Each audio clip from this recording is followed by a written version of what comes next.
বলবো ফজলিদা, মনে হচ্ছে গাছ থেকে ঝাঁপ দিয়ে ফেটে যায়। সকালবেলাতেই বাবা মার সাথে একটা আঠা লাগিয়ে বিশাল ঝগড়া হয়ে গেল। কিরকম? না, আমি কাছে মিঠেকে বিয়ে করতে পারবো না। কেন? হ্যাঁ, কানা নয়, পোকা ধরা নয়, এত অল্প বয়সে কত মিষ্টি একটা আম। তোদের বিয়ে হলে কত সুন্দর একটা ইউনিক আচার হবে বলতো। কি আচার? আরে আমরা হিমসাগর, এত ভালো একটা আমের প্রজাতি হয়ে শেষে বংশ পরম্পরায় সবাই আচার হয়েছে বলে আমাকেও কি আচার হতে হবে নাকি? তা তুমি কি হতে চাও?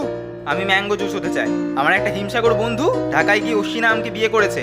এখন টিভিতে না ওদের ম্যাঙ্গো জুসের বিজ্ঞাপন দেখায়, ঠিক আছে?